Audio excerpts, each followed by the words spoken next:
रुकिए, अगर आप भी 2026 में इंटरमीडिएट परीक्षा का एग्जाम देने वाले हैं यानी क्लास 12th का एग्जाम देने वाले हैं तो यह वीडियो आप लोगों के लिए बहुत ही इंपॉर्टेंट है, क्योंकि इस वीडियो में हम लोग हिंदी का 30 वैसे ऑब्जेक्टिव क्वेश्चन लेकर आए हैं जो कि आपके एग्जाम में 100% आने वाले हैं। तो क्या ये 30 क्वेश्चन आपको याद है? अगर नहीं याद है तो बाबू जरूर याद कर लेंगे और देखिएगा ये 30 कौन कौन क्वेश्चन है जो कि एग्जाम में आ सकते हैं। इसको लास्ट तक जरूर देखिएगा और अपने दोस्तों को भी जरूर शेयर करिएगा। तो चलिए क्लास को स्टार्ट करते हैं। देखिए पहला क्वेश्चन कर है कि उसने कहा था कहानी के लेखक कौन है। यह मोस्ट VVI क्वेश्चन है आपके एग्जाम के लिए, जो कि 100% या तो पहले पाली में जरूर पूछा जाएगा। तो बताइए उसने कहा था कहानी के लेखक कौन है? प्रेमचंद्र है कि चंद्रधर शर्मा गुलेरी जी हैं कि जयशंकर प्रसाद है कि महादेवी वर्मा है? याद रखेंगे इसके जो लेखक हो जाएंगे चंद्रधर शर्मा गुलेरी जी हो जाएंगे, यानी ऑप्शन बी आपका सही हो जाएगा। ऑप्शन बी को ध्यान रखिएगा। चलिए अगले क्वेश्चन की ओर देखते हैं। दूसरा प्रश्न, क्वेश्चन नंबर 2 कह रहा है उसने कहा था कहानी की शुरुआत किस स्थान से होती है। तो उसने कहा था जो कहानी की शुरुआत है किस स्थान से हुई थी? दिल्ली से कि अमृतसर से कि लखनऊ से कि कानपुर से? यह भी VVI क्वेश्चन है। क्या आंसर हो जाएगा? तो याद रखेंगे अमृतसर से शुरुआत हुई थी। ऑप्शन बी आपका सही हो जाएगा। और देखिए बाबू जो बच्चे न्यू स्टूडेंट हैं वो चैनल को जरूर सब्सक्राइब कर लेंगे ताकि आपको ऑब्जेक्टिव के साथ साथ सब्जेक्टिव भी मिलता रहे और जितने भी इंपॉर्टेंट क्वेश्चन है सब इस चैनल पर करवा दिया जाएगा। ज्ञान ऑर्बिट चैनल का नाम है, इसको जरूर सब्सक्राइब करेंगे और वीडियो को भी लाइक कर लेंगे, क्योंकि बाबू इतना मेहनत करते हैं आप लोगों के लिए, लेकिन आप लोग कोई बच्चा वीडियो को लाइक नहीं करता है। बाबू एक लाइक करिए ताकि हमारा मनोबल बढ़ते रहे, आप लोगों के लिए एक एक इंपॉर्टेंट क्वेश्चन लाते रहे। बताइए तीसरा कैंसर कि लहाना सिंह ने किस लड़की को टांगे के नीचे आने से बचाया था? तो सूबेदारनी को। किसको टांगे के नीचे आने से बचाया था? सूबेदारनी को बचाया था। ऑप्शन ए आपका सही हो जाएगा। ऑप्शन ए को याद कर लेंगे। चलिए अगले क्वेश्चन की ओर देखते हैं। चौथा प्रश्न कह रहा है कि लहाना सिंह ने लड़की से कौन सा प्रश्न बार बार पूछता है? तो यह भी कई बार क्वेश्चन आ चुका है और जरूर इस बार भी पूछा जाएगा कि लहाना सिंह जो है लड़की से क्या सवाल पूछता है। कह रहा तेरी मंगनी हो गई यानी तेरी कुरमाई हो गई। ऑप्शन ए ही हो जाएगा। ऑप्शन ए आपका बिल्कुल सही हो जाएगा। और आप लोग 30 क्वेश्चन में कितना सही करते हैं ये लास्ट में आपको जरूर लिख कर जाना है और बताना है कि कितना आप लोग सही किया है। 5 कैंसर लगाइए कि लहाना सिंह ने सूबेदारनी को किस रूप में पहचाना। जो लहाना सिंह है वो सूबेदारनी को किस रूप में पहचाना था? तो अपने बचपन की दोस्त के रूप में। किस रूप में? अपने बचपन की दोस्त के रूप में पहचाना था। ऑप्शन बी एकदम आपको याद कर लेना है। चलिए छठवां कैंसर लगाइए जो कि इंपॉर्टेंट है कि दिनकर जी को राष्ट्र कवि किस कारण से कहा जाता है? तो दिनकर जी को यानी रामधारी सिंह दिनकर जी को राष्ट्र कवि किस कारण से कहा जाता है? तो कह रहा है कि उनके वीर रस की कविताओं के कारण। बिल्कुल सही आंसर, यानी जो उनके वीर रस की कविताएं हैं ना उसी के कारण उनको राष्ट्र कवि कहा जाता है। ऑप्शन ए आपको याद कर लेना है। जो अगर क्वेश्चन याद नहीं है एकदम उसको याद कर लीजिएगा। 7 कैंसर लगाइए कि अर्धनिश्वर का क्या प्रतीक है? बताइए तो अर्धनिश्वर का प्रतीक क्या है? स्त्री और पुरुष की समानता। बिल्कुल सही आंसर है, यानी ऑप्शन ए ही सही हो जाएगा। स्त्री और पुरुष की समानता हो जाएगी। ऑप्शन ए को याद कर लेंगे। और देखिए बाबू अभी भी अब सारे बच्चों ने वीडियो को लाइक नहीं किया, आप लोग लाइक जरूर करिए और चैनल को जरूर सब्सक्राइब कर लीजिए ताकि मेरा मनोबल बढ़ता रहे, आप लोगों के लिए इंपॉर्टेंट क्वेश्चन लेकर आए। 8 कैंसर लगाए करें कि नारी की पराधीनता किसके विकास के बाद शुरू हुई? तो जो नारी की पराधीनता है किसके विकास के बाद शुरू हुआ था? करें औद्योगिक क्रांति के बाद, कृषि के विकास की, विज्ञान के विकास की, समाज सुधार। 8 कैंसर हो जाएगा कृषि के विकास के बाद। ऑप्शन बी एकदम आपको याद कर लेना है। अगला क्वेश्चन देखते हैं। 9 क्वेश्चन कह रहा है कि दिनकर जी के अनुसार पुरुष में कौन से गुण आने चाहिए? तो दिनकर जी के अनुसार पुरुष में कौन से गुण आने चाहिए? तो सहिष्णुता और दया के गुण। कौन से गुण आने चाहिए? सहिष्णुता और दया का गुण आना चाहिए, यानी स्त्री के गुण आना चाहिए। ऑप्शन बी आपका सही हो जाएगा। ऑप्शन बी को याद हो जाएगा। चलिए 10 कैंसर लगाइए करें कि यदि संधि की वार्ता कुंती और गांधारी के बीच हुई होती तो किस युद्ध से बचा जा सकता था? तो आपको तो मालूम होगा वो महाभारत युद्ध। कौन सा युद्ध से बचा जा सकता था? तो महाभारत के युद्ध से बचा जा सकता था, यानी ऑप्शन सी आपका सही हो जाएगा। ऑप्शन सी को एकदम याद कर लीजिएगा। चलिए 11 कैंसर लगाइए कि 3 लोगों के बीच की बातचीत को किसने तुलना की गई है?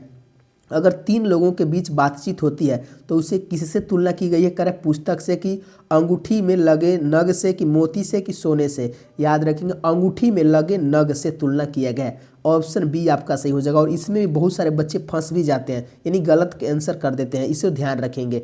12 के आंसर लगाइए कि 4 से अधिक लोगों के बीच की बातचीत कैसी होती है? कमेंट करिए। तो 4 से अधिक लोगों के बीच जो बातचीत होती है ना, वो कैसा बात होता है? गंभीर बात होता है कि रमौल वाली?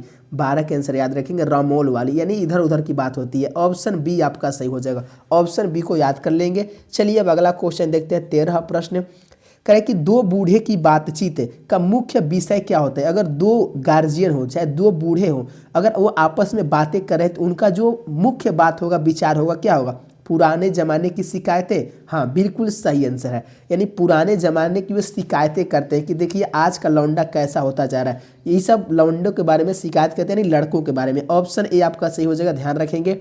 चलिए 14 का आंसर लगाइए कि दो सहेलियों की बातचीत का विशेषता क्या होती है? आप लोग देखे होंगे, अगर दो लड़कियां हैं, अगर दो सहेलियां हो तो कैसी बातचीत करती है? गंभीर, कि रमोल वाली, कि रस भरी, कि कठिन? 14 का आंसर याद रखेंगे, रस भरी बातचीत करती है। ऑप्शन सी आपका सही हो जाएगा, इसको ध्यान रखेंगे। चलिए 15 का आंसर लगाइए कि दो बूढ़ियों की बातचीत में किस बात पर झगड़ा हो सकता है? अगर दो बुजुर्ग महिलाएं हैं, जो दो बूढ़ियां हैं, अगर उनकी बातचीत होता है तो झगड़ा हो जाता है, यानी किस कैसे? तो 15 का आंसर याद रखेंगे, बहुओं और बेटों पर। बहू और बेटों की वो बातचीत करती हैं, यानी ऑप्शन ए आपका सही हो जाएगा। चलिए देखिए अगला क्वेश्चन देखिए। 16 प्रश्न कर जयप्रकाश नारायण ने कौन से सिद्धांत का समर्थन किया था? यह भी VVI क्वेश्चन है। कौन से सिद्धांत का? तो याद रखेंगे 16 का आंसर हो जाएगा, ऑप्शन बी हो जाएगा, समाजवाद।